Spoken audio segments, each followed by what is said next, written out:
Is it time? It is time for us to do what we have been doing, and that time is every day. We'll know in a very short period of time, but it looks like it could be something that will be not good. Believe me, not good. I see issue with that. And okay, again, hey. You're not going to be able to insult your way to the presidency. That's not going to happen. I don't know who created Pokemon Go, but I'm trying to figure out how we get them to have Pokemon go to the polls. I'm Ted Cruz, and my pronoun is kiss my ass. So when you think about it, there is great significance to the passage of time in terms of what we need to do to lay these wires, what we need to do to create these jobs.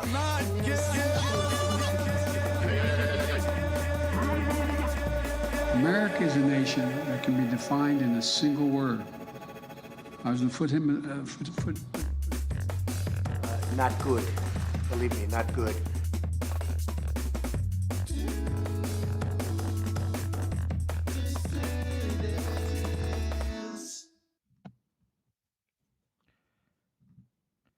Hello. Hello. So tonight we're going to do something a little different. I don't want to lie to you. Keaton got a little, he got a little mouthy. He got a little out of hand. You know. That's how fast it takes for a guy to get whacked.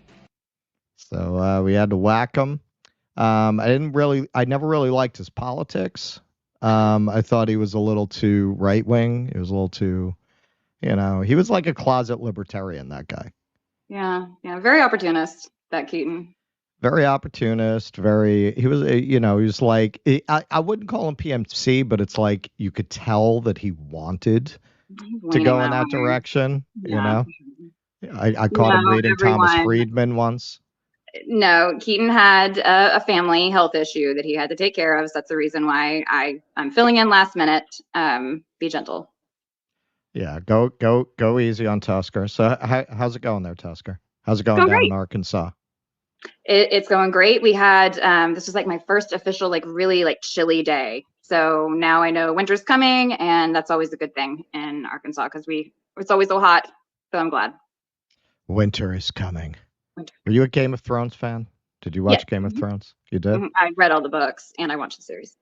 All right. What did you think of those last couple of seasons? Just Terrible.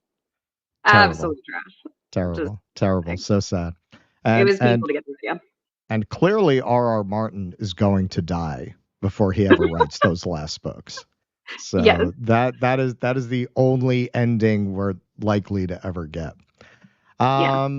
All right. So Tucker has graciously agreed to jump in and fill in for Keaton for tonight. We are going to start with the man, Mr. Donald J. Trump, who sent out a really, really classic. I don't know what they called them on Truth Social. This wasn't on X.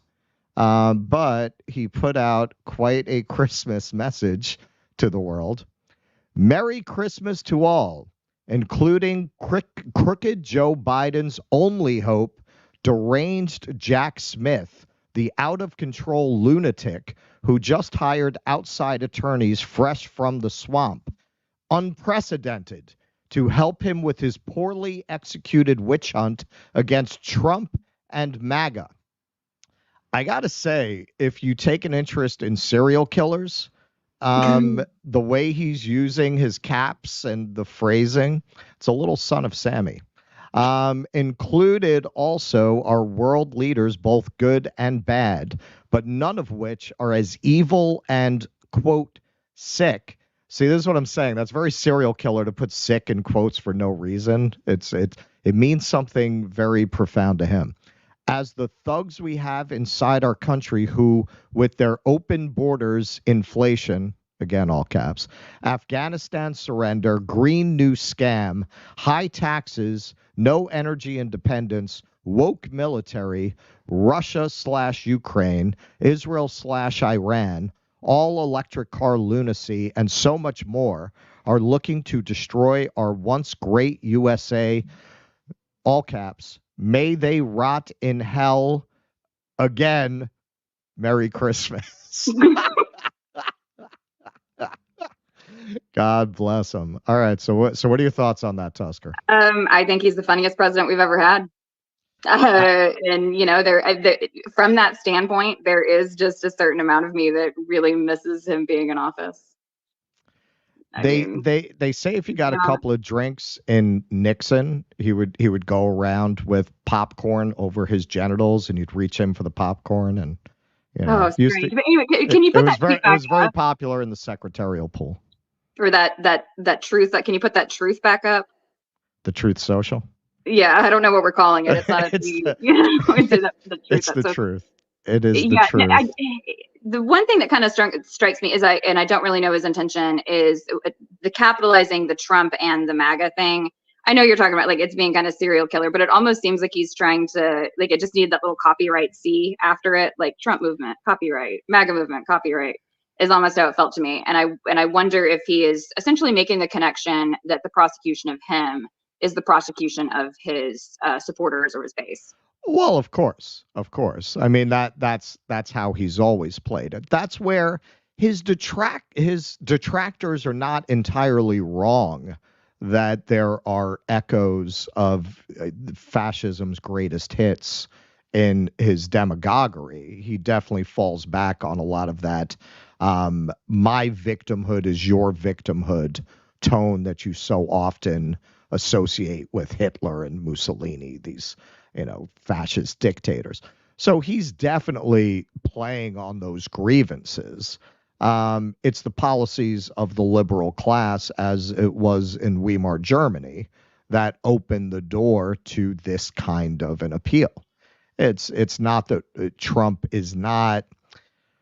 I don't want to feed into the overblown rhetoric. There are certainly differences with Donald Trump. I don't look at Donald Trump and see, oh, this guy is Hitler. I say, maybe by way of Borscht Belt comedy, kind of a fascist dictator, but he wouldn't know what to do with autocratic powers if you gave them to him.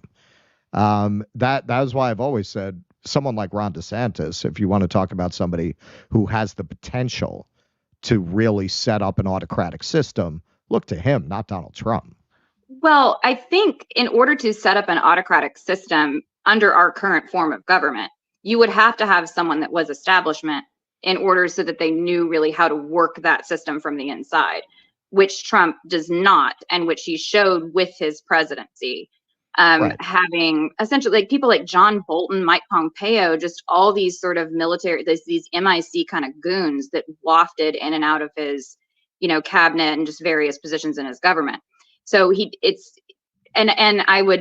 think probably a lot of his base, what they're really hoping for in Trump, perhaps getting back in office, getting that presidency again, is that maybe he's wiser about some of those pitfalls that he wasn't expecting whenever he first got in office, and they're hoping he can avoid some of those. Maybe this is something we've been meaning to do a deep dive into for a while, but the apocalypse potentially erupted in the Middle East, so that's been taking up most of our time on the air. The Project 2025 thing is something I would like to take a look at, and for anybody who's not familiar with it, I think it was the Heritage Foundation. They came up with a plan so that the deep state and the permanent bureaucrats can't thwart the next Republican president's agenda. They want to go in and basically do the Godfather baptism scene and whack everybody and replace them with loyalists.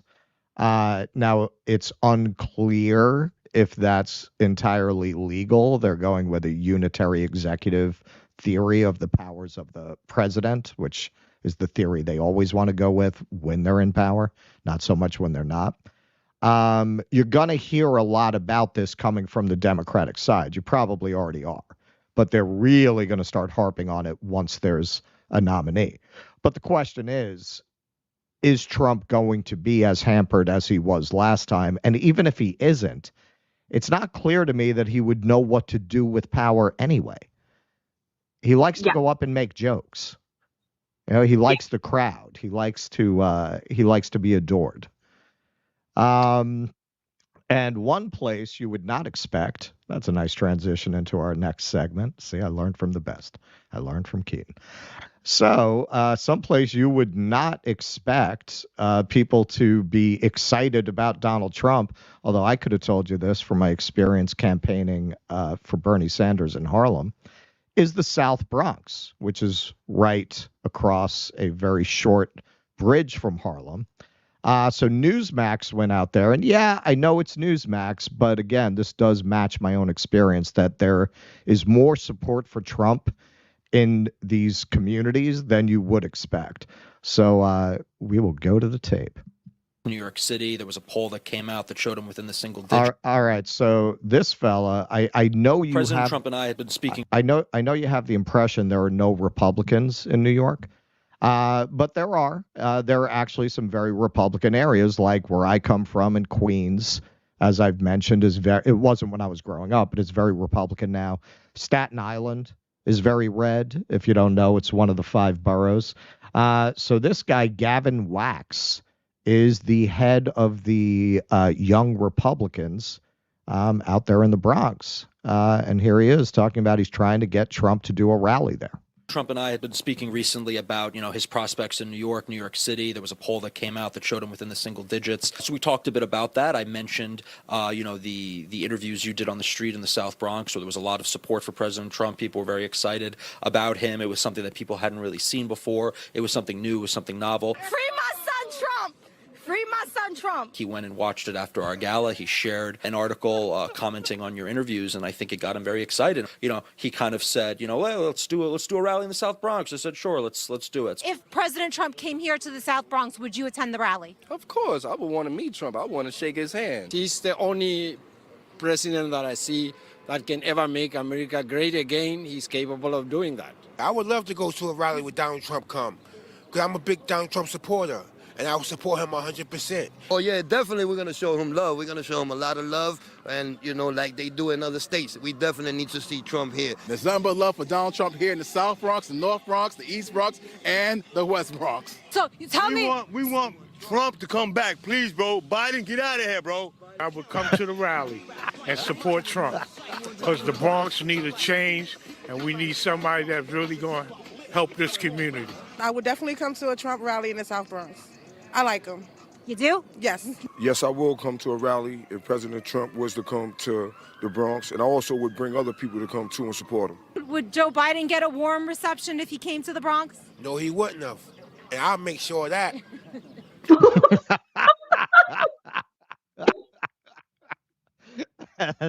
That is the best. All right, so I've mentioned this before. When I went out campaigning for Bernie Sanders in Harlem, I had a lot more pushback on people telling me they were for Trump than telling me they were for Hillary. The only people I had telling me I'm voting for Hillary were old ladies.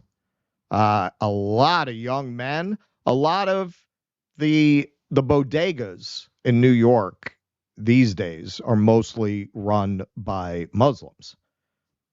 They like Trump.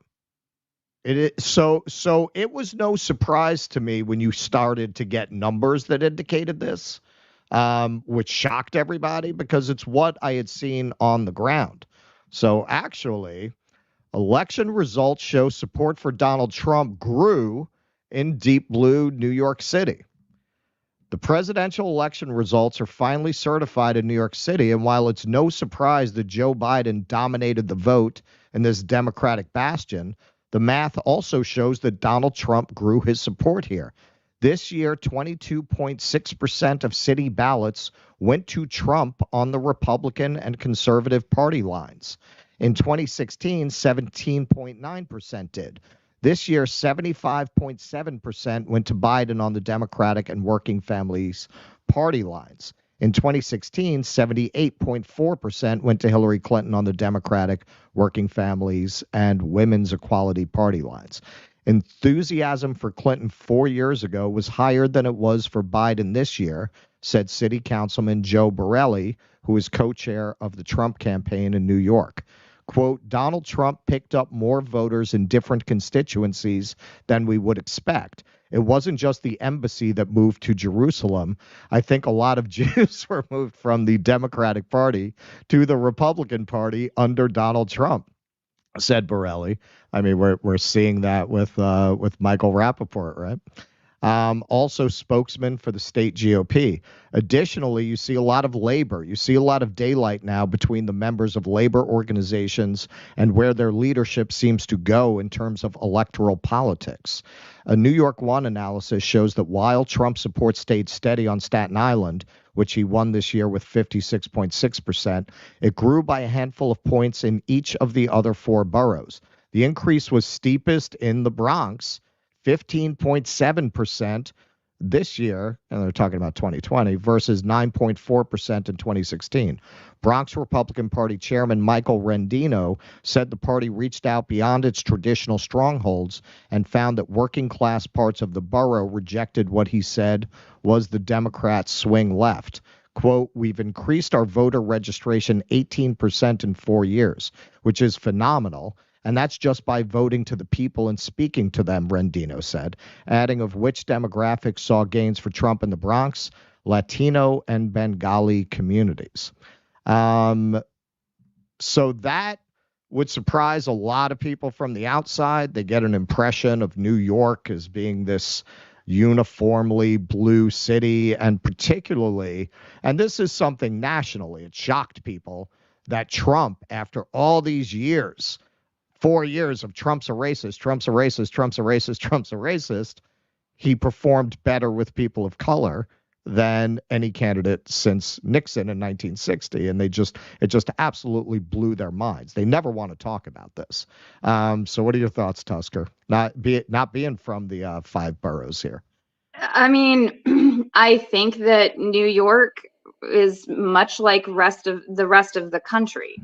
I mean, really. You can't just have this homogenous idea. I mean, sure, there might be some stereotypes you can cling to or whatever, but this is how most of the country looks. You have these urban liberal centers, and within those, there are going to be pockets of people that don't agree with the Democratic Party line. You know, I mean, right. I think even here, like in Arkansas, in my capital city, it's not like the Democrats win, but it's not by a huge margin, and it's still deep blue. And I think that just represents most places in the country, you know.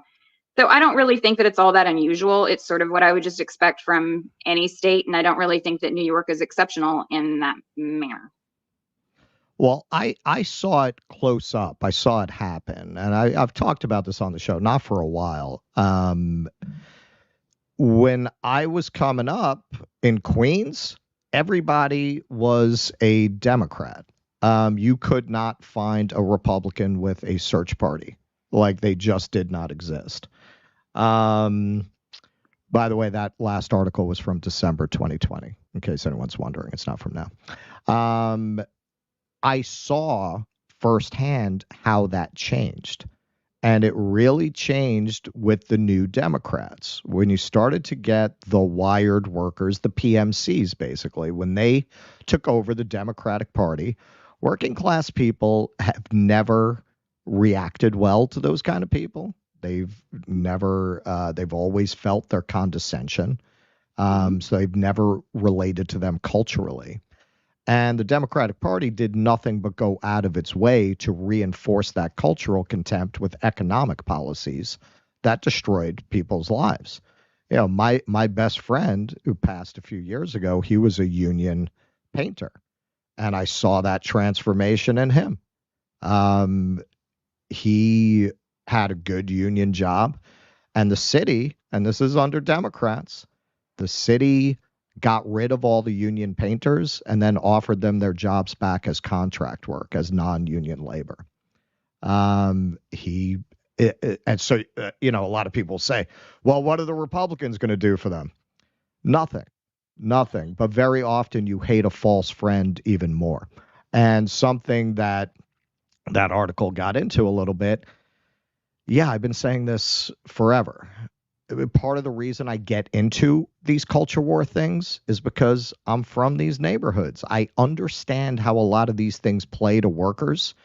And as somebody who wants health care for everybody, who wants decent wages for everybody, I understand that if you get bogged down in those things, or particularly if, as the PMC so often do, you lead with those things, that's it. You lost those people. And that has a lot to do with what you're seeing there, with their enthusiasm to have Donald Trump come to the South Bronx. Like, Trump gives a shit about the people in the South Bronx. I don't want to give the impression that he does, but you know. No. I mean, he's like we've kind of talked about before, like Trump likes the crowd, you know. If he sees that there's a crowd there that's going to come out and see him, and he's going to be able to stick it in the liberal class's eye that people in the Bronx came out to support him, and that's what he's going to do. Doesn't mean that he's going to make something economic happen, you know, whatever.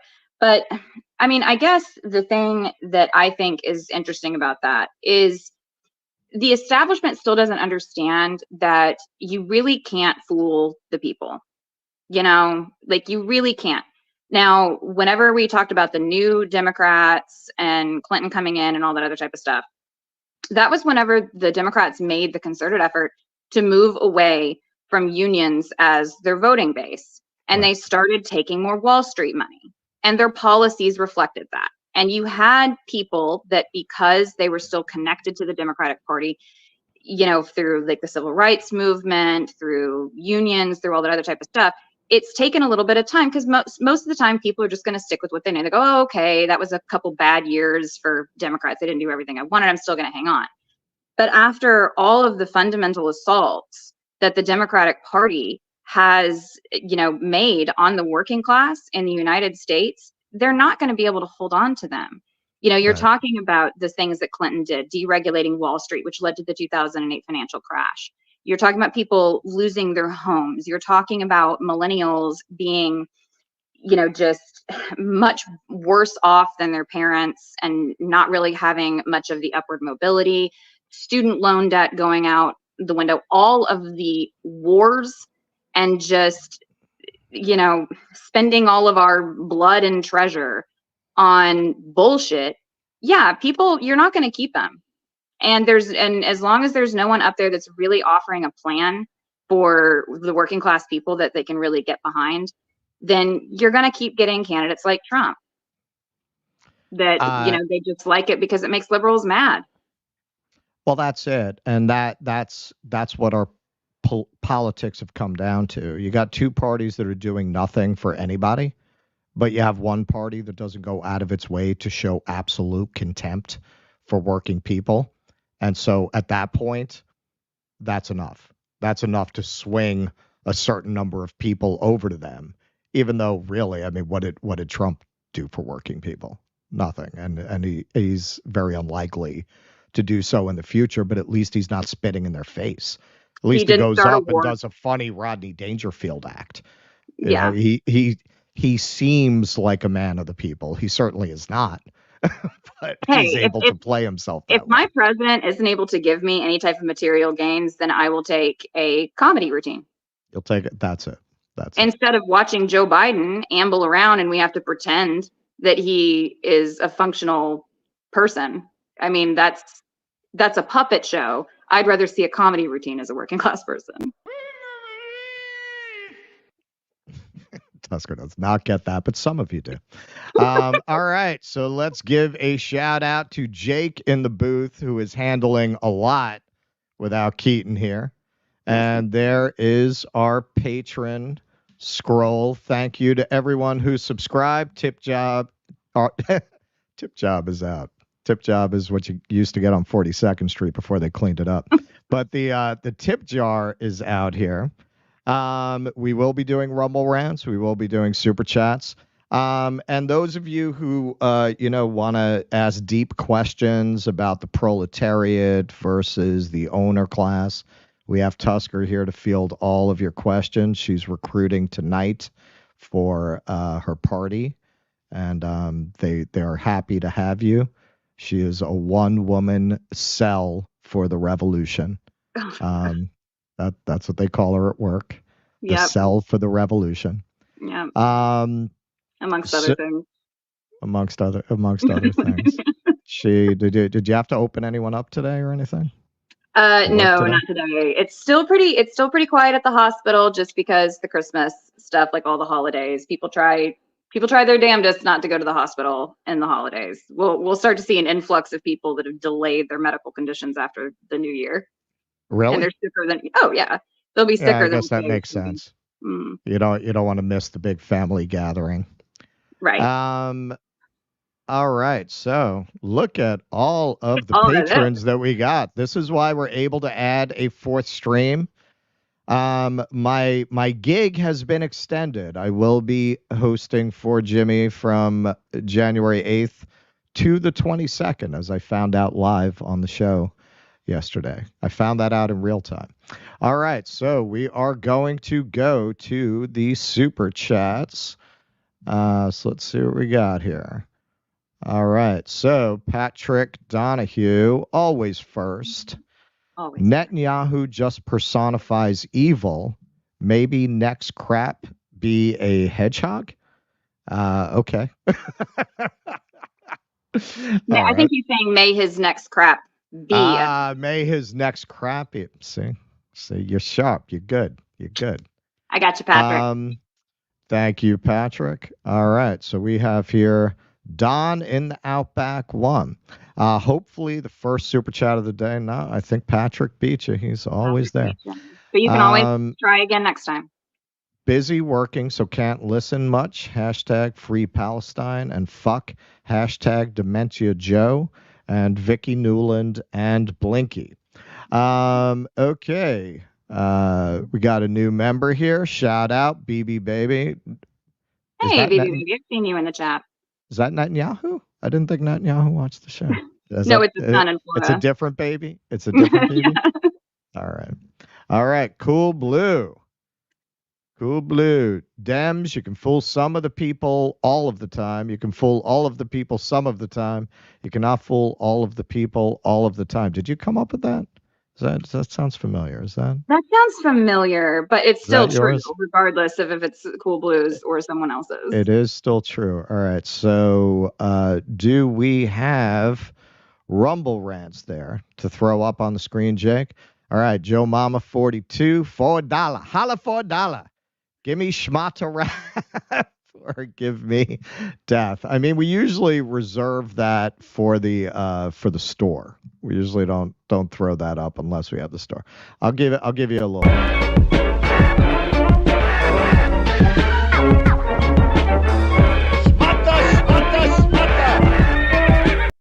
All right. That's all you get until we can throw up the store. I don't even know how to do that. All right. We got anything else from the Rumble rants, Jake? Just like and subscribe. Just like and subscribe. All right. And okay. Keaton, being the control freak he is, has hit me with like 80 texts over here. All right. So we are good. Oh, and by the way, one of those texts is useful. All right. Patron show this Saturday, June 30th, 8 o'clock Eastern time. We will both be there, and we will be entertaining with the kind of content that we can't do here in East Berlin, along with some fun stuff. And, you know, I like doing those shows. It's the club gig. It's nice and mellow. It's just the patrons. It's a lot of fun. So if you want to sit in on our jam session on Saturday at 8, become a patron if you have not already. All right. So next up, they put on this crazy tribute over in Israel. It was Netanyahu's wacky Christmas special. And not only did they light up the skies over Bethlehem for it, kick in a few doors as entertainment, Netanyahu put out a little monologue to kick off the oppressive festivities. So let's take a look at Benjamin Netanyahu's take on a Merry, Merry Christmas. Friends around the world, Merry Christmas. To our Christian friends around the world, Merry Christmas. Christmas is supposed to be a time of goodwill to all men and peace on earth. Well, we don't have peace on earth, not on our part anyway, and we certainly don't see goodwill to all men. We're facing monsters. Monsters who murdered children in front of their parents and parents in front of their children, who raped and beheaded women, who burnt babies alive, who took babies hostages. This is a battle not only of Israel against these barbarians, it's a battle of civilization against barbarism. And I know in this that we have your support. I want to thank you for your support. I want to thank you for your prayers.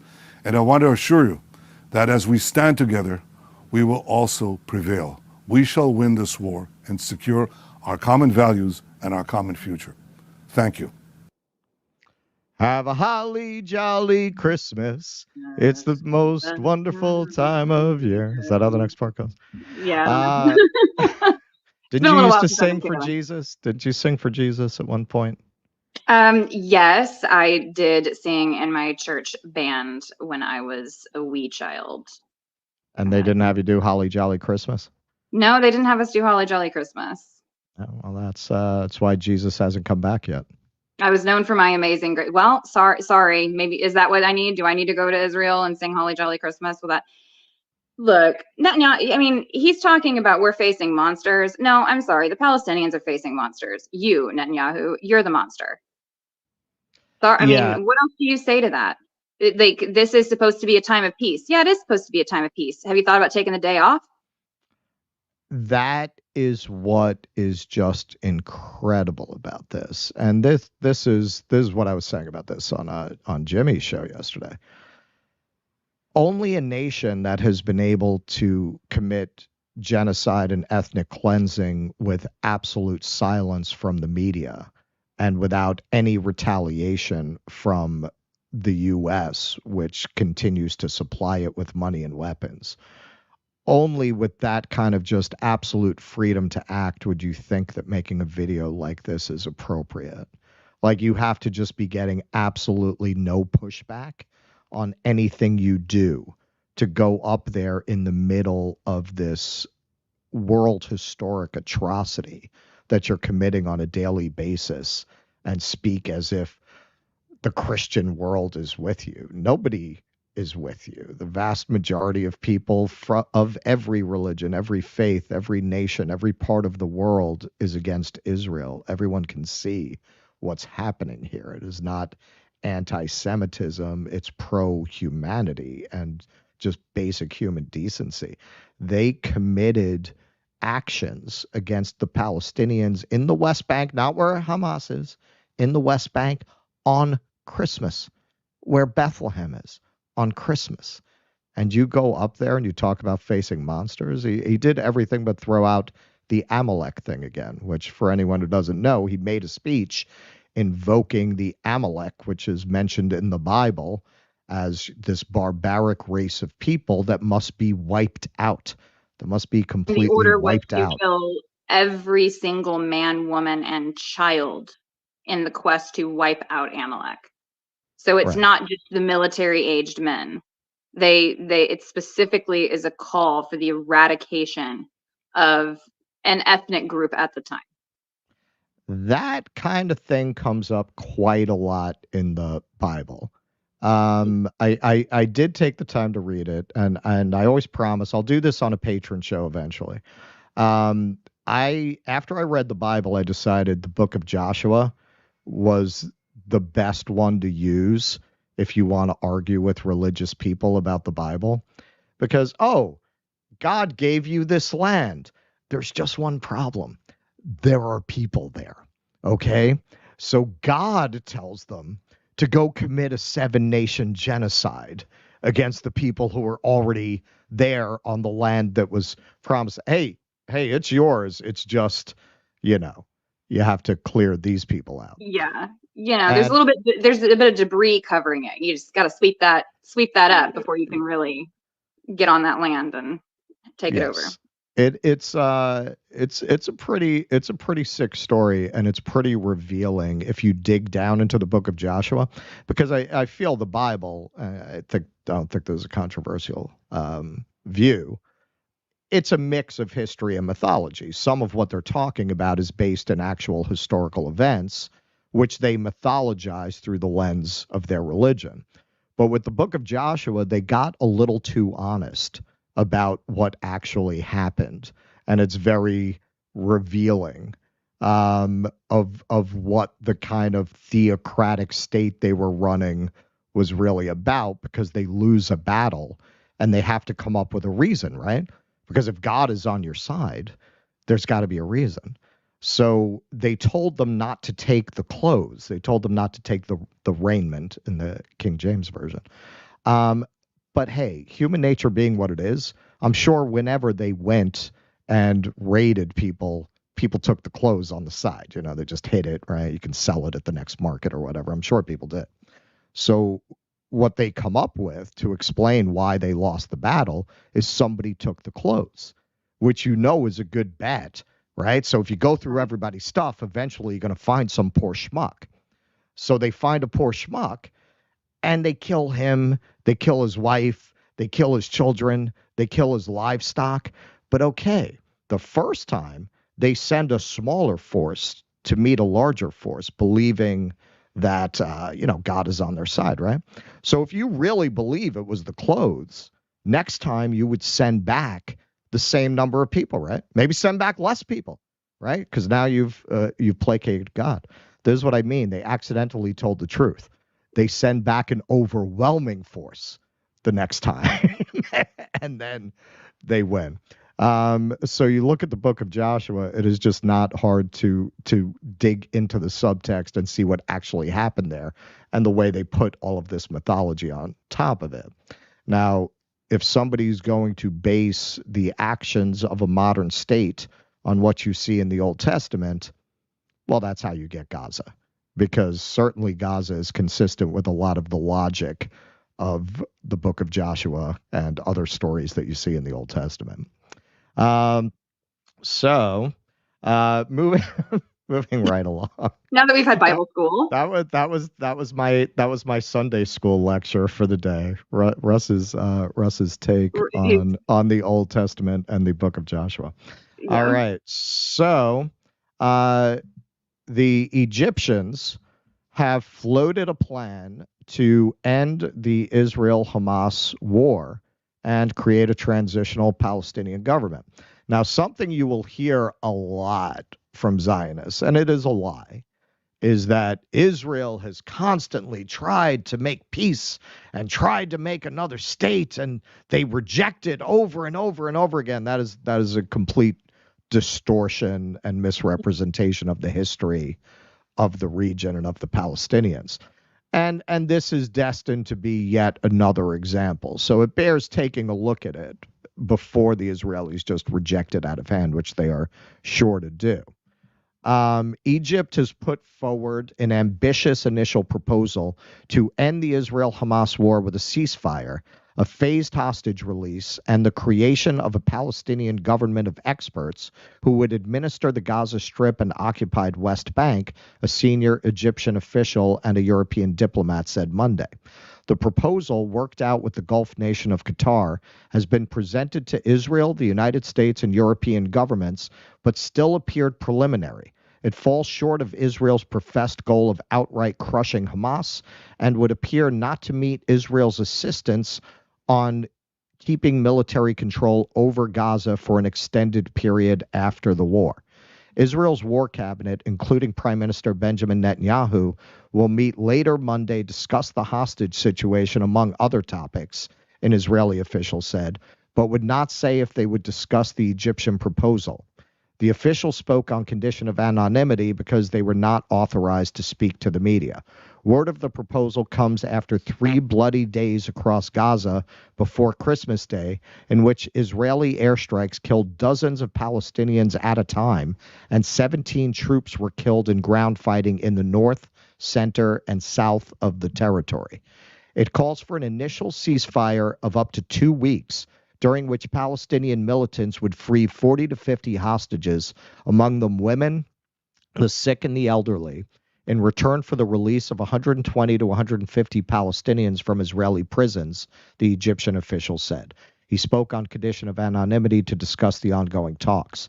At the same time, negotiations would continue on extending the ceasefire and the release of more hostages and bodies held by Palestinian militants, he said. Egypt and Qatar would also work with all Palestinian factions, including Hamas, to agree on the establishment of a government of experts, he said.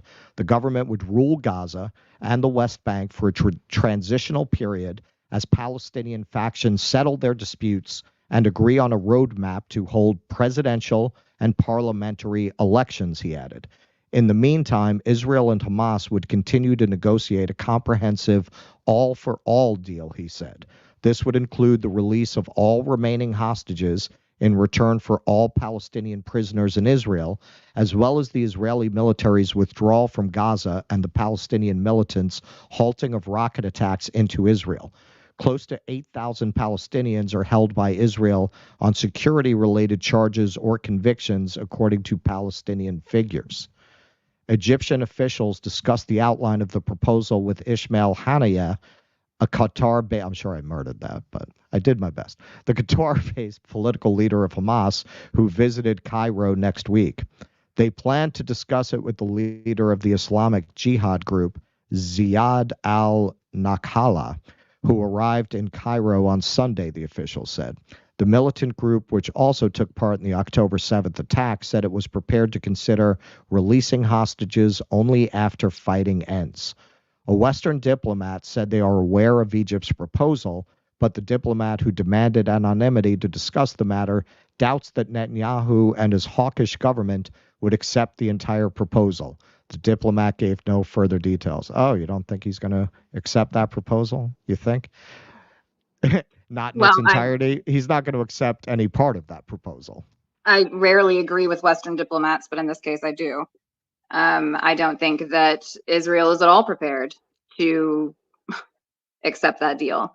They don't want to accept the deal. They're getting exactly what they wanted. You know, they get to destroy Gaza, they get to shuffle the population around. They get to create, you know, an international humanitarian concern. And they're hoping, what they're really hoping is that the Palestinians give up and go to Sinai or go to Jordan. You know, that's really what it is that they're wanting to do here. And I don't see them reaching for a deal at all unless they have more internal pressure from their own population. And from what I've seen of the polls and the way that the broad masses of the Israeli people feel, that we're not close to that at all there. So no deal will be reached. And furthermore, I mean, Netanyahu has his own interests really at the forefront. If he makes a deal, if he ends the war, then he's going to be put back into the position of being locked up for his embezzlement charges and all that other type of stuff, because right now, the only reason that he's able to maintain any type of popularity is because essentially he's a wartime president. You know, the way that their population is acting is like this was their 9/11. And most of the population of the United States, we very much were like, yeah, get them, go over there, destroy them, bomb them, send soldiers, do whatever, you know. So that's what's going on in Israeli society at the moment. So I just don't see it happening. Well, Netanyahu is just very much like many people said about Donald Trump. He's taking the mask off the ugliness of American policy and American empire. That's very much the case with Netanyahu. I think it was Ilan Pape, I could be wrong, who said there is no such thing as a liberal Israeli. The liberals are the ones that don't want to brutalize the Palestinians quite so much. That's what passes for a liberal. So Netanyahu he is the open manifestation of what policy has been since 1948. There are diplomatic cables, there are letters back and forth of the Israelis saying, let's not make a deal with the UN, who did want to negotiate some kind of right of return for the Palestinians. Let's just wait them out. And this is what they have been doing for 75 years. It's a combination of waiting out anyone who puts pressure on them, hiding behind the victims of the Holocaust to deflect all criticism, invoking very dishonest claims of anti-Semitism, as when anybody, including it was Tlaib and Omar who got in trouble for pointing out the money that it's an anti-Semitic trope. It's the fucking truth. It's the truth. What if Russia were dumping that amount of money into our politics? Would we feel that was Russophobic to say something about it? So they've been hiding behind that. And Netanyahu is just all of that out in the open with no pretense of these liberal Israelis that, oh, no, yes, we care about the Palestinians. And every single article about this should be prefaced with the fact that Netanyahu sent Qatari agents into Gaza with suitcases full of cash. So what are we talking about? The Israeli policy, their clandestine policy, was to fund Hamas to make sure that the more credible in the eyes of the international community Palestinian Authority never had enough political power to seriously make a bid for a state. That's the last thing they want. They don't want the Palestinians are their dogs. They do not want them to have human dignity. They do not want them to have the autonomy and the power to negotiate on their own behalf and to represent themselves diplomatically that would come with having an actual state next door. That would also imply that you had respect for the Palestinian people, which they don't have. Clearly. Which is the reason why they don't want them to administer themselves, because they do think that they're barbarians. They do think that they're backwards, ignorant, and every other type of name, human animals, that you'll hear them called. And that's not the case. And they don't want to face the Palestinians. And because if they were to do this reconciliation and face the Palestinian people and actually negotiate with them and speak to them like the human beings that they are, then they would have a major issue in just their society at large, because they have been doing this for so long. You know, that it would just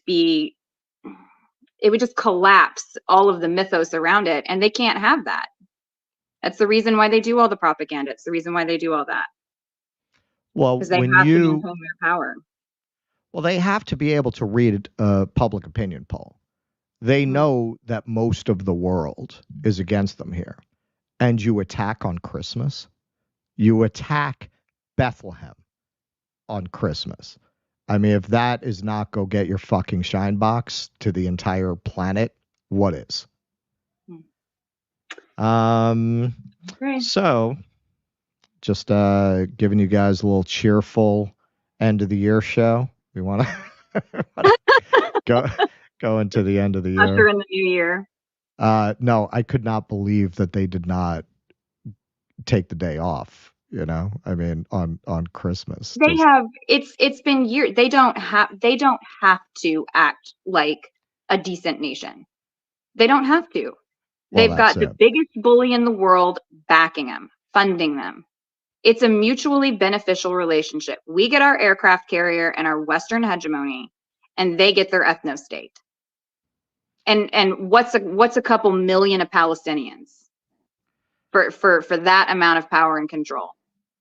That's drops in a bucket to the U.S. empire. Well, you know what? This seems appropriate on two levels. My esteemed colleague here reminds me that we did not give our viewers what they expect at this level of audience.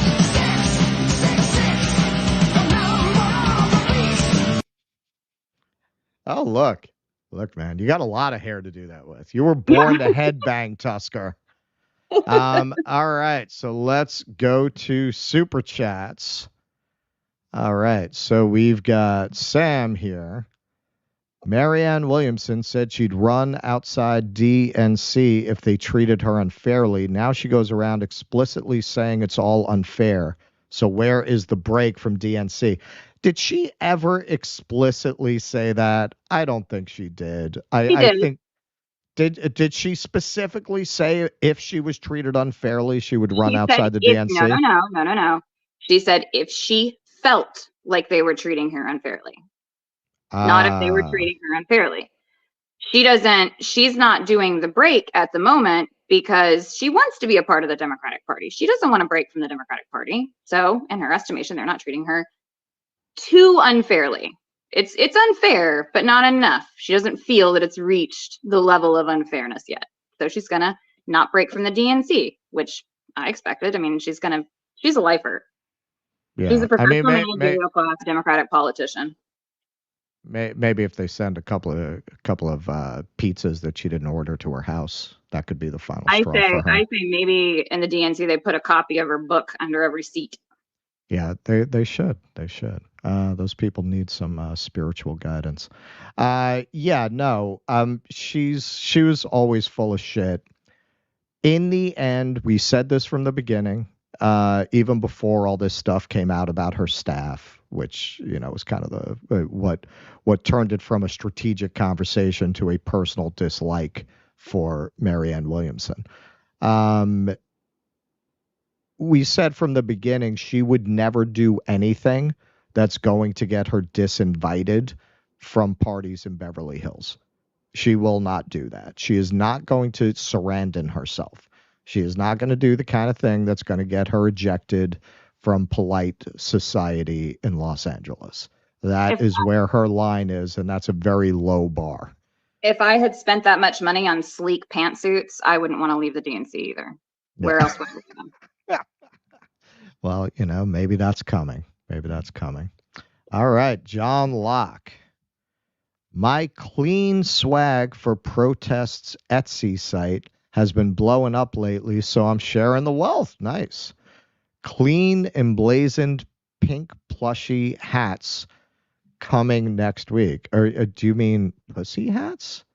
Are you making John Locke? I would never have expected you to be a pussy hat manufacturer. But I guess, I don't know. If you can, was it Barnum who said there's a sucker born every minute? So if you can get them to pay for it, you go, man. Nazi Yahoo is Krampus. He sure is. Yes, we got you. We got you, Tlilaxu Gola, one of my favorite names. Because I never headbang, so you got two. He does not. Yeah, exactly. You got a double headbang. As you know, I'm a big Dune fan. I tried to turn this one onto it. She only wants to read about the revolution. She is not into fiction. She does not do fiction. Do we have any Rumble chats there, Jake? Just like and subscribe. Just like and subscribe. Just like and subscribe. I haven't even pulled this one out in a while. Where did that one go? See, I haven't pulled that in so long. I should pull this one. J-O-O. That's a good classic. That's a classic. No, I mean, oh, there it is. You cheap f***s! Yeah, there we go. I have that playing the classics now. All right, so going back to the horrors of the world. Israel increases strikes in central Gaza, killing scores. Israel on Sunday was broadening its military offensive in beleaguered Gaza, stepping up strikes in the enclave's central region and narrowing further the small amount of territory where it says Palestinians should seek safety from the fighting.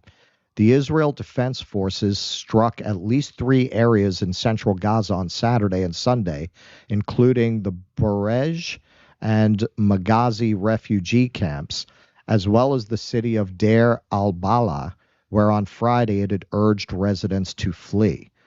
On Monday, Al-Aqsa Martyrs Hospital director Ayad Abu Zahar said at least 80 people were killed in an Israeli strike on a residential block in Maghazi late Sunday. The Al Jazeera News Network aired footage from what it said was the chaotic aftermath of the strike. In the dark, people scrambled to dig for survivors and directed the wounded, dazed, and bloody away from the site.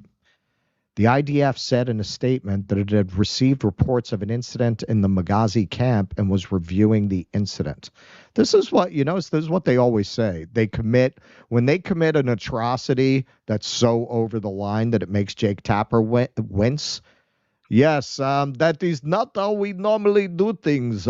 This is not approved. We are going to investigate. And then you never hear another thing about it. We're investigating. We're looking into it. A flood of patients arrived at Al-Aqsa in Deir al-Balah. Quote, "You can't even walk in the corridors of the hospital," Khalil al-Degran, a local doctor, told Al Jazeera. In the background, more than a dozen bodies covered in white shrouds were lined up on the ground. Quote, "We do not know where we will go," said Rami Abu Azara, 48, who sought refuge in Barej, north of Maghazi, with his family after fleeing northern Gaza early in the war.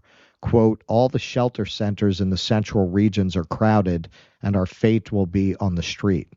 The Israeli military called Abu Azara and his family over the weekend, he said, instructing them to leave Barej and move toward Deir al-Bala.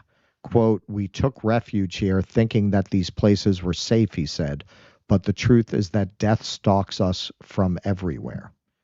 The IDF first urged residents on Friday to leave 8 areas in central Gaza and evacuate south to shelters in Deir al-Bala, which the United Nations said is already overcrowded, hosting several 100,000 IDPs, or displaced people, mostly from the north. But the map accompanying the announcement was unclear, residents said, and appeared to include areas such as neighborhoods in nearby Nuseirat that weren't explicitly named in the statement. Adding to the confusion were the frequent communication outages across Gaza, leaving many Palestinians there without internet or cell phone connections to coordinate their evacuations. "People in Gaza are not pieces on a checkerboard," Thomas White, a senior UN official in Gaza, wrote Saturday on X, formerly Twitter. "The Israeli army just orders people to move into areas where there are ongoing airstrikes. No place is safe, nowhere to go." The Palestine Red Crescent Society said earlier Sunday that its teams evacuated a large number of dead and wounded following a strike overnight on a house in Deir al-Bala. Also Sunday, the Gaza Health Ministry said 166 people had been killed over the past 24 hours, bringing the total number of recorded deaths in Gaza to 20,424 since the start of the war on October 7th, when Hamas militants killed 1,200 people in a surprise attack inside Israel.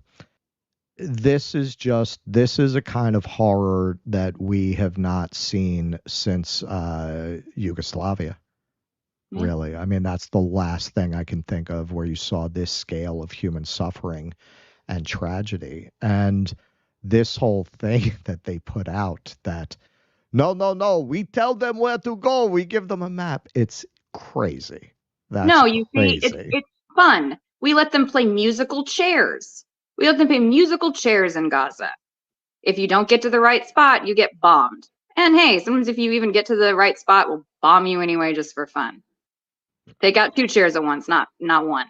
It's atrocious. And I really just have to salute the Palestinian people, and their resilience.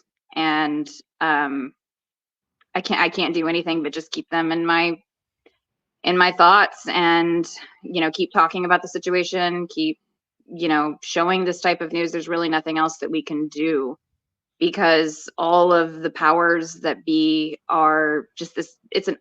Our government is unaccountable to the people and what we want.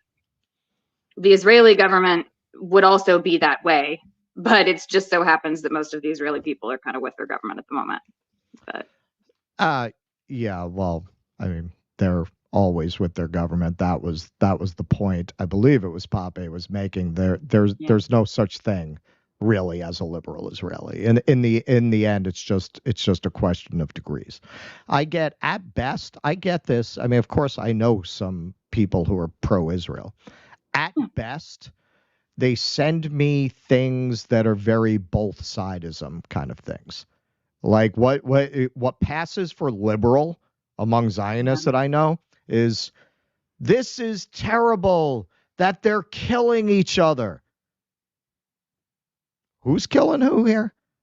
I mean, yes, there was an attack, which now you have 20 times the death toll on the other side, where Israel has made it very clear that rather than send in special forces, if you want to go after Hamas, they would rather just use this as a pretext to just bomb mass civilian populations to get to one person or And two it's not people. It's not just that. They're bombing absolutely every single bit of their infrastructure that's necessary for human life. Well, and that's I part mean, of the plan. and so sure, they're going to be, we keep talking about the death toll from the bombs, but you know, here probably in a couple of weeks, a month maybe, we're going to start to see starvation deaths. We're going to start to see disease deaths from, you know, fetid water and, you know, that type of stuff. Their hospital system has been totally collapsed. They have no shelter from the elements. Right. I This is can't just the imagine. beginning. It's just the beginning. And you know, unless there is a ceasefire soon, then we're gonna have to start seeing those videos too. Not just people being pulled out of the rubble, but you know, just countless numbers of people starved. Yeah. Starvation, disease. I wish I were wrong, but I think the horror is only beginning. This is going to go down in history like the Armenian genocide. It's going to be just one of those world historic atrocities. And this is why I say, and it's very unfortunate that it's taking these Palestinian lives and the suffering of these people to get there. Israel will never recover from this. Israel will never recover from this, especially because this is happening at a moment when a legitimate counterbalance to Western power is starting to form with BRICS, with China, with Russia. You're starting to see a counterweight to Western power. And you are starting to see people, as we saw with the operation they just tried to put together against the Houthis, where Italy and Spain told them to go fuck you guys. We're not getting involved in this. And our friends at RBN just covered this today, how the U.S. is not able to get enough ships together because they can't get the NATO allies on board to work with them. So even within their sphere of influence, the U.S. is losing power. So you're going to see something that out of fear of U.S. retaliation you wouldn't have seen previously. You're going to see sanctions against Israel. You're going to see worldwide sanctions, worldwide boycotts, diplomatic actions against them. Unfortunately for the Palestinians, it doesn't look like, at least at this point, that could surprise us. Iran tried to unite the Arab world to defend the Palestinians, and they wouldn't do it. They wouldn't do it. And I think that does speak to something about the Houthis and what they're doing in the Red Sea and everything. You know, Yemen has already been suffering from a war. They've got famine issues. They have starvation issues. And I think it kind of says something about that. It's the poor and desperate people that are really willing to stick their neck out and fight back. Yes. So speaking of solidarity, there was a speech made by a priest, Munther Isaac, in the West Bank that a lot of people have looked at. And it's important enough. We're gonna play most of it, and we're gonna go full screen. And this is really worth listening to. So take a moment. Maybe it is because we are on the wrong side. This war has confirmed to us that the world does not see us as equal. Maybe it's the color of our skins. Maybe it is because we are on the wrong side of a political equation. Even our kingship in Christ did not shield us. So they say, if it takes killing 100 Palestinians to get a single Hamas militant, then so be it. We are not humans in their eyes. But in God's eyes, no one can tell us that. The hypocrisy and racism of the Western world is transparent and appalling. They always take the word of Palestinians with suspicion and qualification. No, we're not treated equally. Yet on the other side, despite a clear track record of misinformation, lies, their words are almost always deemed infallible. To our European friends, I never, ever want to hear you lecture us on human rights or international law again. And I mean this. We are not white, I guess. It does not apply to us according to your own logic.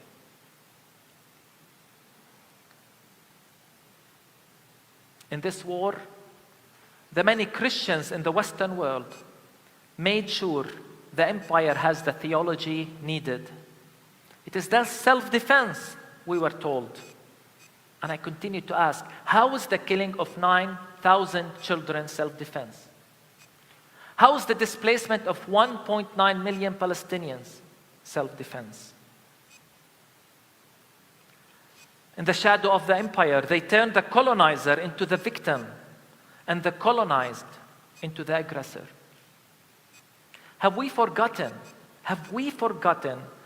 that the state they talked to, that state was built on the ruins of the towns and villages of those very same Gazans?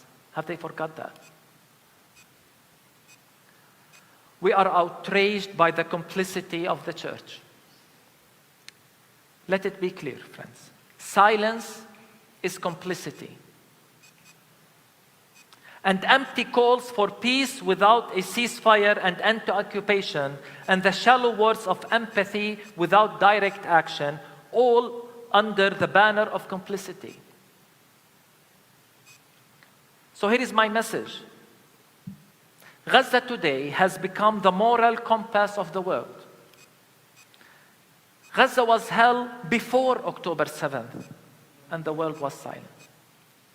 Should we be surprised at their silence now? If you are not appalled by what is happening in Gaza, if you are not shaken to your core, there is something wrong with your humanity. And if we as Christians are not outraged by the genocide, by the weaponization of the Bible to justify it, there is something wrong with our Christian witness, and we are compromising the credibility of our gospel message. If you fail to call this a genocide, it is on you. It is a sin and a darkness you willingly embrace. Some have not even called for a ceasefire. I'm talking about churches. I feel sorry for you. We will be okay. Despite the immense blow we have endured, we, the Palestinians, will recover. We will rise. We will stand up again from the midst of destruction, as we have always done as Palestinians. Although this is by far maybe the biggest blow we have received in a long time, but we will be okay. But for those who are complicit, I feel sorry for you. Will you ever recover from this? Your charity and your words of shock after the genocide won't make a difference. And I know these words of shocks are coming. And I know people will give generously for charity. But your words won't make a difference. Words of regret won't suffice for you. And let me say it, we will not accept your apology after the genocide. What has been done has been done. I want you to look at the mirror and ask, where was I when Gaza was going through a genocide?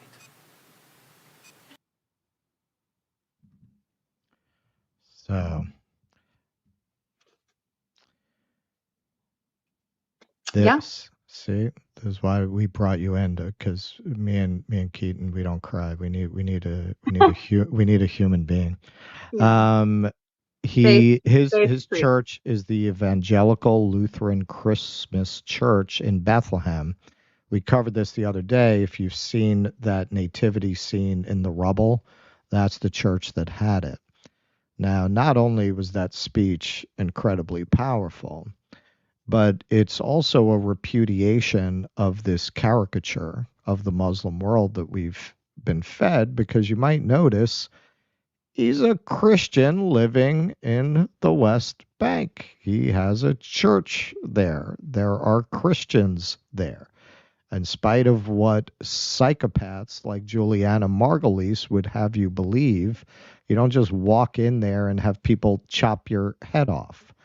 in spite of what these people have gone through and are going through, they are still tolerant. And the tradition in the Muslim world, there is much more of a tradition of being tolerant of people of other faiths than there is in the Christian world.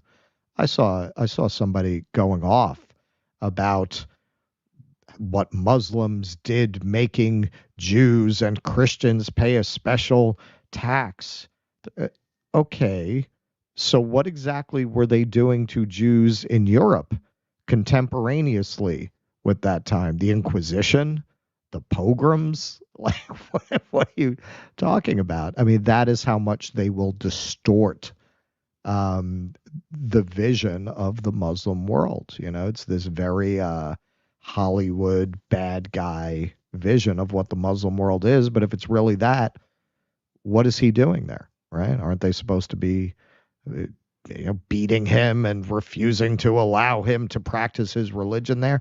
In spite of what they're going through, there is nothing that is more core to human nature than when you're oppressed to turn around and kick somebody weaker than you or to scapegoat somebody else. And they're not doing that to these Christians in their territory. So what does that tell you about the people who live there? Well, I mean, I think it tells you a lot, considering the fact that you're dealing with, survivors of the Holocaust that came in and settled in Palestine. They had been abused, oppressed, mistreated all over Europe. And it didn't take them much to turn around and do the exact same thing to a group that they otherized. All their trauma, all of that, they turned around and directed that rage against a less powerful group of people. I mean, that's what was happening to the Jews. They were a minority, and they were pushed around, and they were oppressed, and had horrible things happen to them, like the pogroms, the Holocaust, all that other type of stuff. And did they turn the other cheek whenever they went to Palestine? No. And that's what I think is the real true tragedy of the Israel-Palestine situation, is the fact that if any group should have been able to see the humanity in another group of individuals, it should have been the Jewish population that settled in Israel. Well, tragically, what happened in the event is a cycle of abuse, where so often the abused become the abusers and the oppressed become the oppressors. I would really recommend the film. It was very easy for me to find online. If you just Google this, I found it. I don't think it was pirated. I think they're just offering it because they want people to see it. Tantora, about one particular town and what they did to the people there. And it's not hard to see that, particularly for the men, they were humiliated by the Holocaust, by their inability to protect the women, to protect the children. And they projected the qualities of the Nazis onto these innocent people and took out on them what the Nazis had done. And Israel has been doing that ever since. They project onto the Muslim world the qualities of the Nazis in order to justify their own atrocities. It's just absolutely horrific and tragic. And he is absolutely right. The Western world is going to talk about human rights. It was funny when we were on Jimmy's, we all were with libs on Christmas. I don't know what it is. All the leftists spend Christmas with libs. And, when I was talking a little bit about, Ukraine and with this, and, geopolitics are very complicated. No, it's really not that complicated. It's really not. When you look at who kills the most people around the world, it ain't Russia. It sure ain't the Palestinians. It's us. It just never occurs to anybody that they are the Romans. What do you think the Romans thought? That what they were doing in Gaul was wrong? that what they were doing in Germania was wrong. No, they were Romans, right? Conquering by right.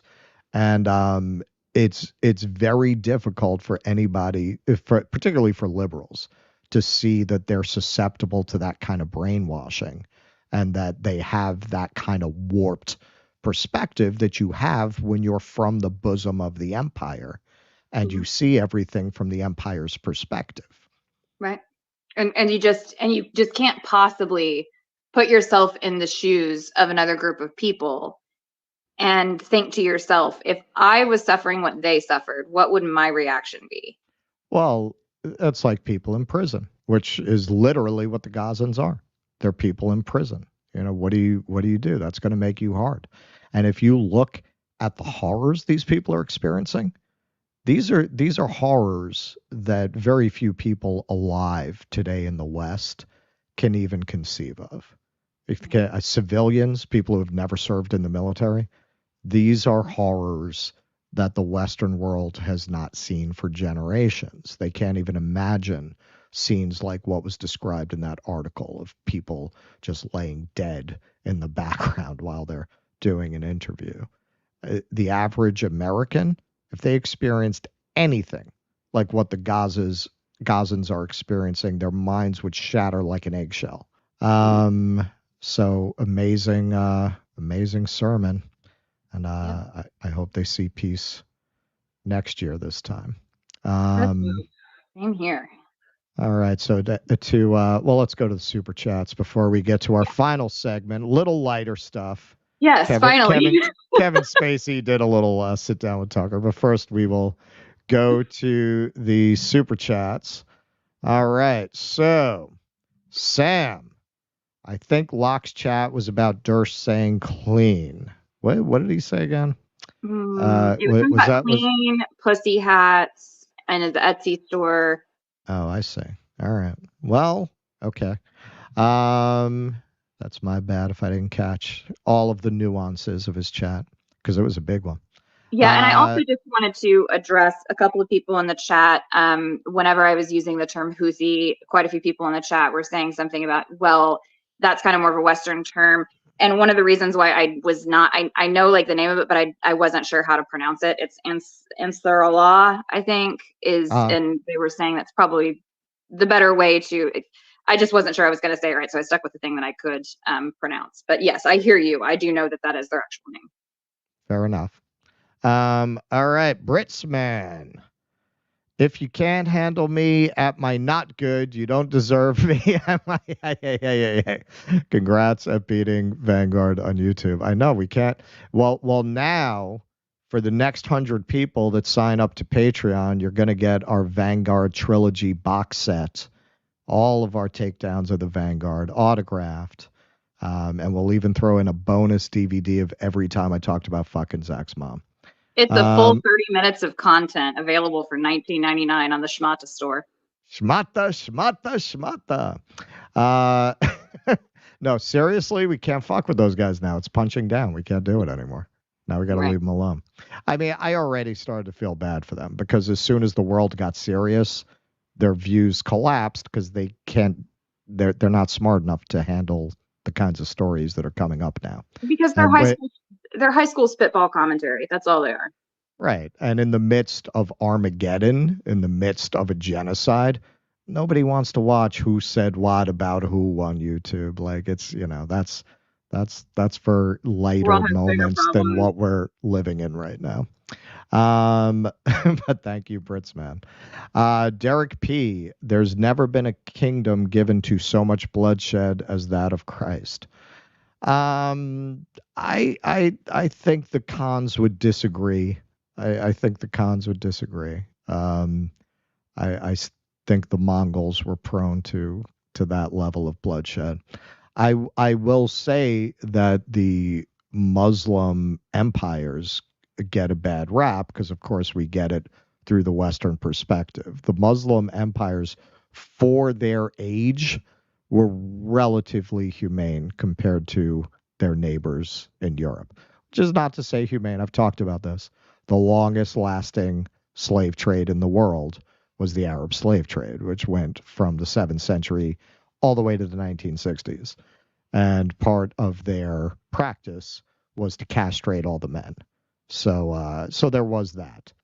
But hey, man, I mean, you could be Jewish there if you just paid a tax. So it was a little better than what they were doing to you in Europe. Christopher Dobble, $2. Why is the news media not reporting the truth? Come on, man. We're about to wrap up here. You're not going to get. How long have you got? I've said this before. Coming up in the world that I came up in, where the media sounded like Michael Rappaport whenever Israel came up, they've gone off script to a remarkable degree. Not as much as I wish they would, not as much as I think they should, but it's much, much better than I've ever seen it in my lifetime. I would agree, but the main reason, once again, the main reason why the media is not reporting the truth is because the mainstream media is essentially an arm of the ruling class. The ruling class does not want people to know the truth, therefore the media does not repeat the truth. It does not indoctrinate the civilians with the truth, because an educated populace is very dangerous for the ruling class. They have to lie. Right. If they told you what was actually going on, they wouldn't be in power. Well, go back and look at the Powell memo, and we are living in the world that the Powell memo dreamt of and envisioned. The Powell memo was written by a former Supreme Court justice. At that time, labor had a lot of power, certainly relative to what it had now. It was kind of a populist atmosphere. The New Deal policies were pretty well established, and we were making progress on the civil rights front. And the Powell memo basically said, hey, corporations need to come in, and we need to pour money into the political system, and we need to take over the media. And here we are. We're living in the results of that today. Not that the media was ever perfect, but the reason that now it is literally like the courtiers at Versailles in the way that they relate to the powerful. That is the result of Powell's vision having been put into action. So anyone who hasn't read it, look it up. You can find it very easily. Yeah, there's a little bit too much democracy going on. That was it. The corporations had to make sure that their interests were represented, and so they met in a couple of dark rooms, smoked some cigars, and fucked over the working class. Yep. Thank you, Christopher Dobby and Willis Addison. Bingo, the black race in America, U.S., we know history. Yeah, you have to. Jake, we got anything over in Rumble? Nope. He saw that coming a mile away. All right. Big hand for Jake without Keaton here. He's having to take care of a lot of housekeeping, and he's doing a great job. Thank you, Jake. All right. So, Kevin Spacey has a twisted Christmas tradition. Okay, and I'm going in blind. I intentionally wanted to watch this blind. So I'm excited. Okay, so he likes to go into his Frank Underwood character and do shtick. Now, Tucker, for whatever reason, he decided that he needs to platform Mr.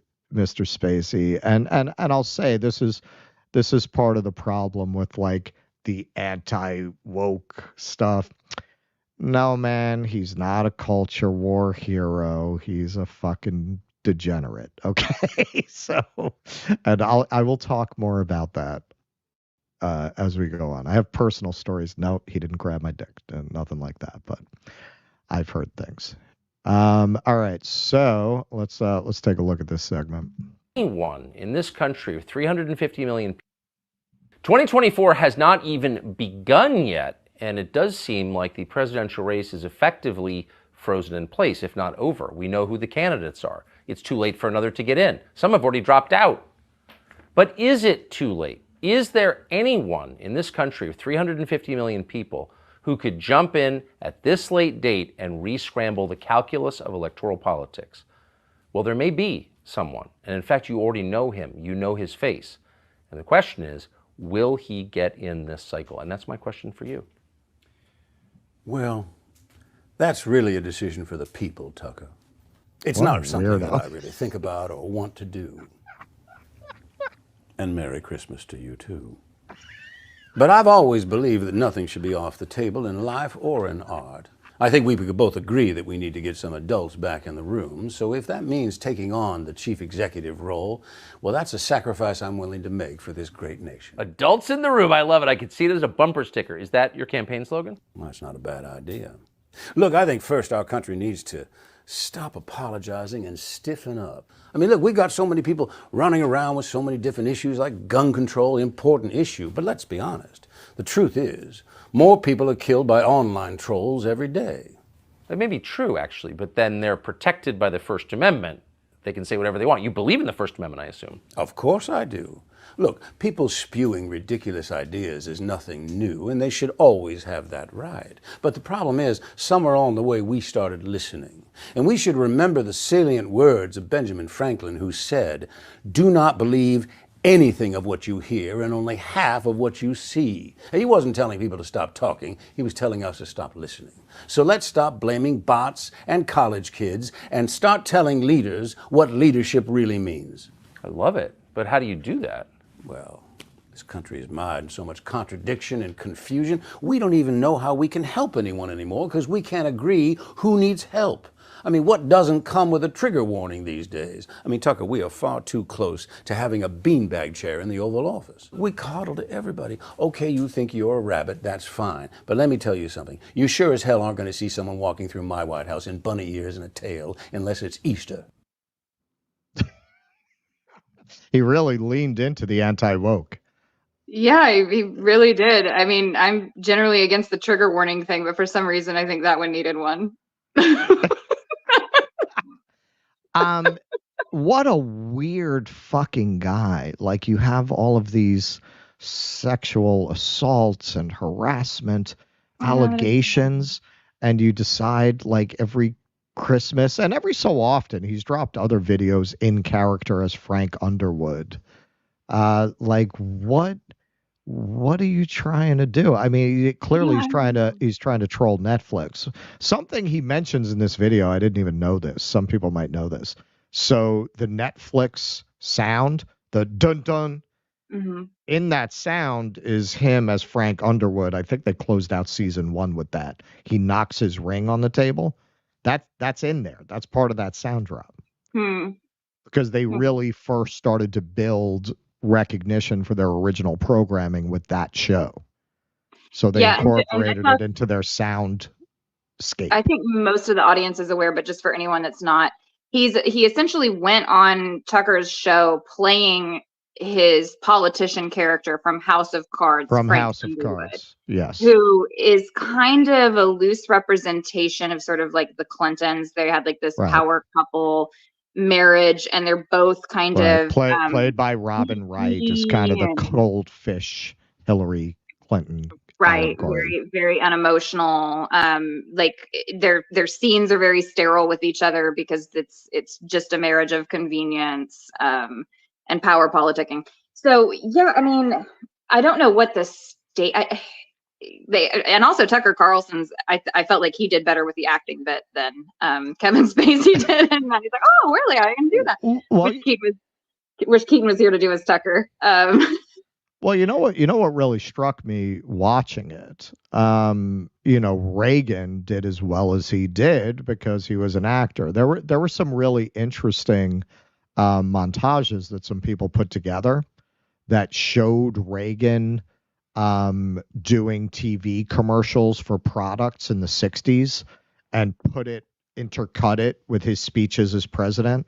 And you could see it was exactly the same cadence. Like, he just did exactly the same things he did when he was pitching commercials. So watching Spacey there, who is, whatever his other failings, one of the great actors of his generation, you could see like he's got more charisma and, he pitches this better than most people who are in politics. Like, it wouldn't take much. I mean, now he can't go into politics, Right. but yeah, like, does he play the part of a politician better than most politicians are able to? Sure. And maybe that was the point.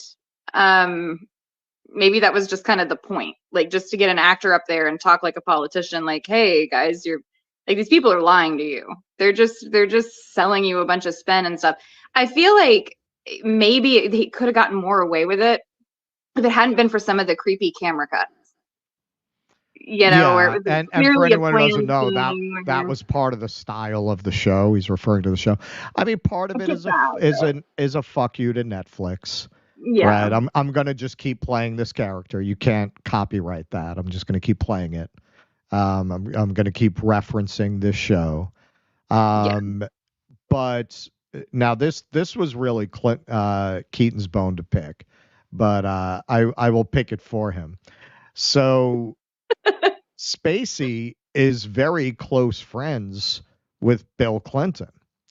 So Keaton feels that there's a certain hollowness to what Spacey is doing, because House of Cards was such a commentary on the Clintons and the kind of dark underbelly of American politics. Meanwhile, he's very close friends with the person that this character is clearly loosely inspired by. I mean, the character is not a direct parallel to Clinton like John Travolta in Primary Colors. It's not that clear and direct. This character has his own backstory that's diverges from Bill Clinton's. But it's unimaginable this character would have been created if the Clintons had never existed, right? It clearly Frank Underwood shares a lot of DNA with Bill Clinton. But in spite of that, so Keaton dug this up. This was Charlie Rose's famous show, Perverts on Perverts, where the two perverts got together and talked to each other. About your bromance. So here's Charlie. Can we talk about that? Here's from one pervert to another, Charlie Rose and Kevin Spacey. And let me just tell you right now, Keaton is having a heart attack listening to this. He's like, I'm sure he is. Save it for Rumble. Save it for Rumble. Our warning is almost expired. I don't feel I'm out of line. They're both pretty public allegations. So anyway, here we go. Let's just talk about your bromance with Bill Clinton. Can we talk about that? If you'd like, sure. Yeah. Is that what we call it? It's some, yeah. How would you describe it? Friendship. Good friendship. Well, that's bromance, isn't it? Sort of. I suppose. Yeah, I mean it in friendship. Yeah. How would you were implying anything else? No, of course not. How would he describe it? I hope he'd say friendship. Friendship, yeah. Well, what is the magnet between the two of you? I mean, he's a politician. You're an actor. Well, we've known each other a long time. We've had a lot of different experiences over the years, both in his first and second terms. Yeah. I did a great number of things for him, either at the White House or for the Democratic Party. I hosted a lot of events, did a lot of things, did a lot of things privately, did a lot of things on the campaign. And I suppose that perhaps I never waited to see which way the wind was going to blow with respect to him. I was always there. And I was a true friend. And never doubted him, never stopped believing in him. Thought he's an extraordinary man. And took him as he was. Took him as he was. Yeah. And because I was the same I think that way. may be part of the reason why we became close. And are you close to her as well? I'm not as close to her. I just haven't spent as much time with her as I have with him. But whenever we're together, I always have a very nice time with both of them. I recently hosted an evening at the Clinton Presidential Library for their 10th anniversary of that library, but also of the start of the Clinton Foundation. And there was someone took a photograph of the three of us on stage, and I tweeted this thing that said 3 kinds of presidents: former, potential, and streaming. So that was good. Yeah. Boy, they really cut it up at these parties. Wow, man, that must have killed over there. Yeah, well, I mean, so I guess the first thing is just like, what do you call it? A bromance? You call it bromance? Call it bromance? He's like, I call it a friendship. I call it a friendship. And like, honestly, it's just like, look, we met on the same plane. you know? So we just kind of bonded on the same plane, going to the same island. So I feel a lot less judged when I hang around with people who have also been accused of sexual assault. I prefer friends who have been accused of sexual assault. We have something to talk about. Yeah, it's pretty funny that you I mean, and then he's being interviewed by Charlie Rose. Like the layers of inappropriateness are just squared at that point. right. And then the other thing was like he asked him, he's like, well, this doesn't make any sense. You know, you're an actor and he's a politician. Like, what do you possibly have in common? And I say, what's the damn difference? Well, of course. Well, and this is why the country hates Hollywood. When do you see anyone other than Susan Sarandon say anything against the liberal class? Shit, man. And this is what's so pathetic. My article about the arts is about to drop, and I get into this a little bit. You know, I went to my old theater that's closed. Now it's closed last week, and I was talking about how Nancy Pelosi should be in prison, and you would think God knows what I said. You know, like to me, that's pretty innocuous. Clearly, Yeah. this woman should be in prison if you look at her stock trades. Clearly, she's doing insider trading. There is absolutely no other explanation for her success in the market and the way she outperforms all the world's best money managers. She belongs in an orange jumpsuit. And even at that level, even at that, you know, just black box theater level, they're all like that. So, you know, I mean, these people in Hollywood are just those people with more money. It's just the whole art scene is just completely overrun by shitlibs. They're all shitlibs. They all just want to suck up to power. And their excuse is it's just that lib excuse, you know. Yeah, they're all trying their best, but the Republicans are supported by the ignorant people that we threw overboard 30 years ago with NAFTA, you know, and they're just ignorant. They don't see that we're trying to help them. And, you know, I mean, so Kevin Spacey, you know, I mean, that's just typical politics. But of course, I mean, both of them having been accused of what they've been accused of, it's not too hard to see what they bond on. Yeah, I mean, I just feel like whenever you have like that amount of money or that much of a megaphone to where you can just get on the mainstream media whenever you want and you're perfectly accepted and stuff like that, you know, whenever you become pushed to the forefront in that way and you have sort of that level of impunity, you don't have to have any principles. Right. You don't have to have any actual values or principles. You don't actually have to take any tough stands on anything. You know, because you can say something on TV, you know, people just cover up on it, you know, not really talk about it. You'll go back, you'll do your movie, everything will be good. You know, you can do your penance. You might have to make some sort of, you know, film where you play a disabled person or something like that. I mean, I don't know. I mean, it's just like they have some way to have sort of that virtue signaling where, you know, they go into a confession chamber and they're blessed and, you know, go out and keep doing the same bullshit that you do every other day of the week. I don't know. I just have no respect for this class of people. Well, also remember, it's such a competitive industry that, you know, the people who run it are libs with money. So if you're an actor or a director or anything, a writer, whatever,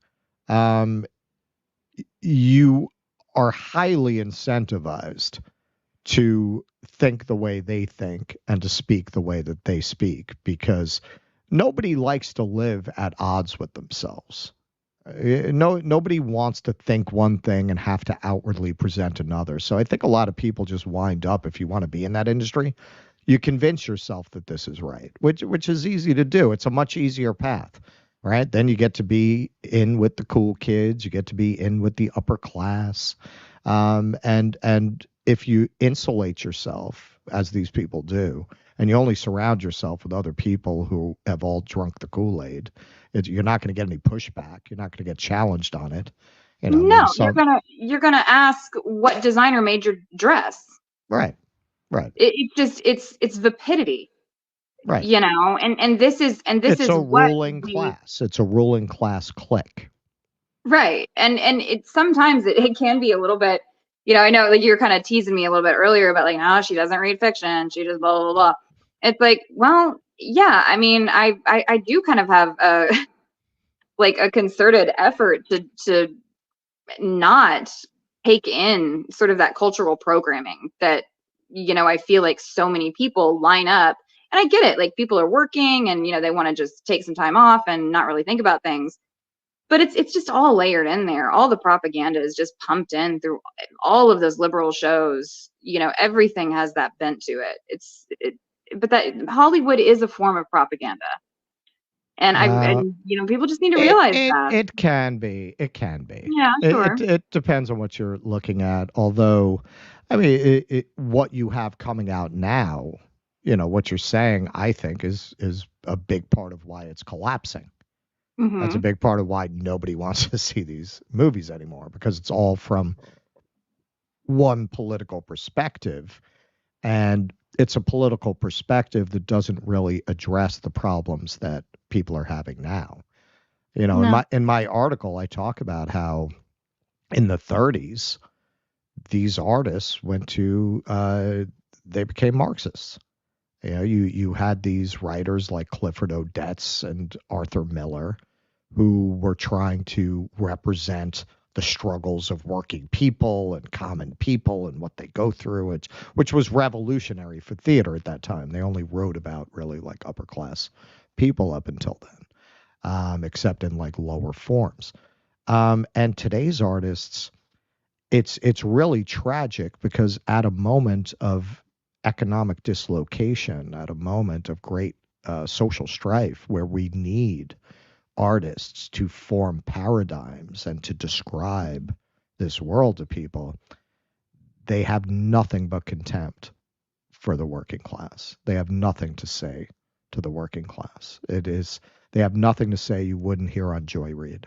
And Well, they have plenty it's to tragic, say. because we need artists to make sense of the world. That's their I function. mean, they have plenty to say, but most of it is just just making sure that you stay in your place and that you don't question it. And instead of creating art for the working class, now it's creating art against the working class.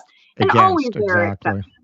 There are always exceptions. You can always find gems and these little indie jewels and all that type of stuff. Like, but it's just not the same. It was much bigger. And I think that goes to kind of say something that we've talked about offline, Russell, is how, and other people have discussed this, but we really are missing that on the left, is that artistic and that cultural scene.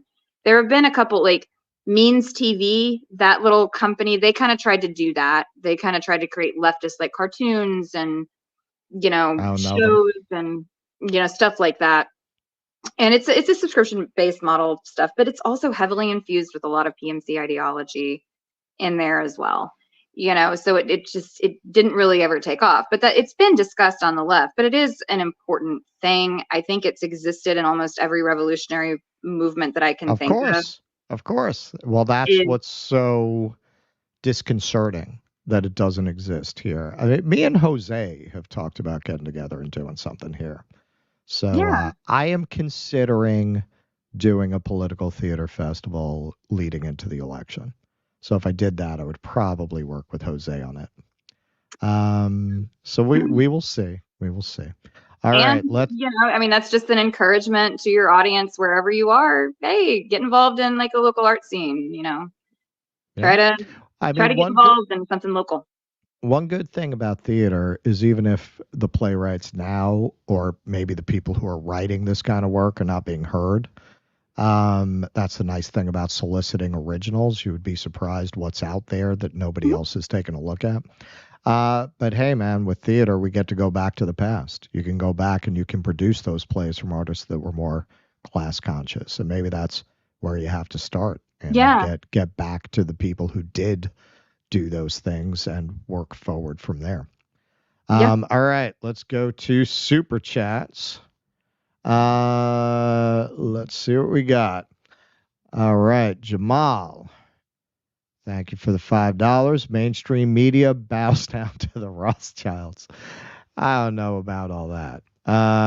But it's something that you do hear, and I've dug into the history of the Rothschilds in past centuries. I think the common understanding is that they lost a lot of their wealth or they lost a lot of their position, but some say that they're still kind of there in the background. It's hard for me to make out if it's a conspiracy theory or if it's legit. I think it's probably legit. The issue that I kind of have with singling out of the Rothschilds is because they often historically got the blame for that type of stuff simply because they were Jewish.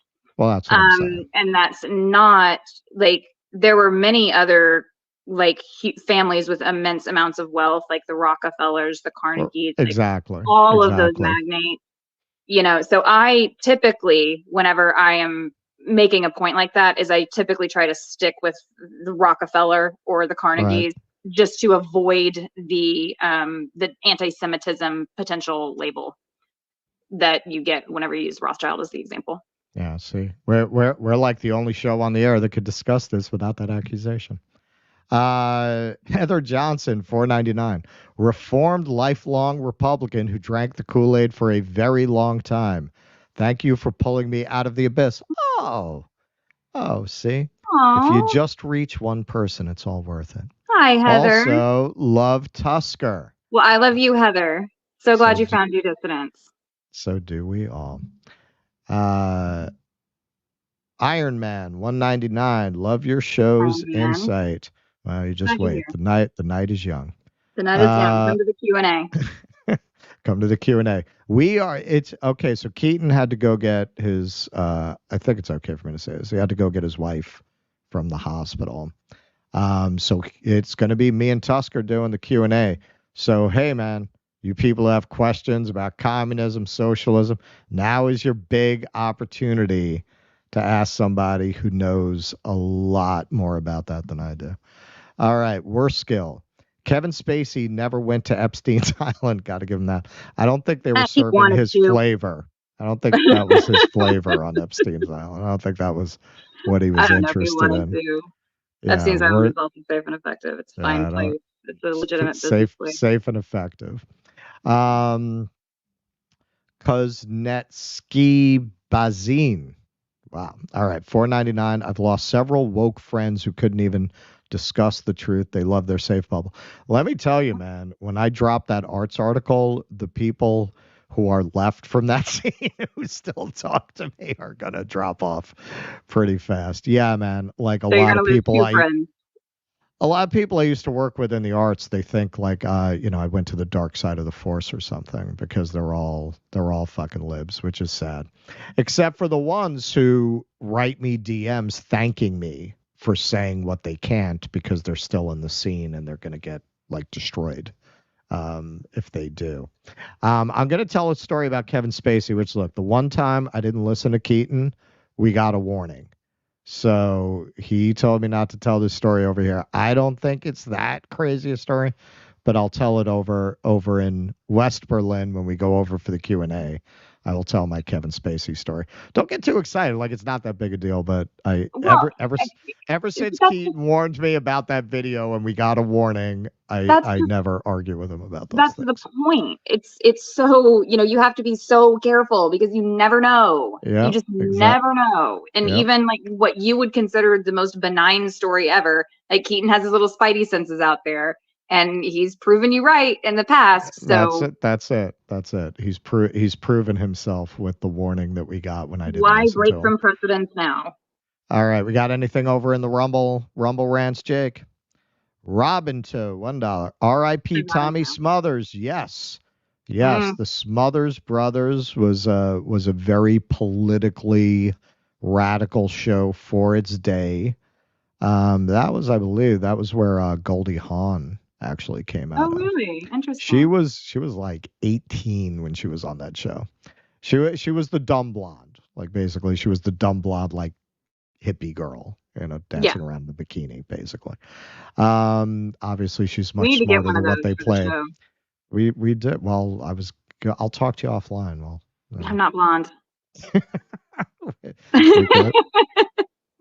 Our audience likes redheads better. Anyway. Okay, all right. I'll make sure to get some tassels. Like and subscribe. I mean, me and Keaton have been promising to throw on tassels forever. We got to set a Patreon number for that. All right, so we are going to jump over the wall to West Berlin. We are going to be doing a Q&A. Now, everyone, I think this hasn't been clear sometimes. Everyone can come to the Q&A. Everyone can come over. But only patrons can call in for the Q&A. We will take chats from everybody, but to do a call in, you have to be a patron. Right. All right. So we're going to do a brief intermission. You know, we're going to do that little brief countdown intermission, and we'll see you over on Rumble. Okay. All right. Thank you all very much. We will, and also me and Keaton, we're going to do a review of our predictions from last year to see how we did. So we're going to hold that for Friday. So in the meantime, thank you all very much. As Keaton might say, be safe, be well. And Russell. Courage. Please clap.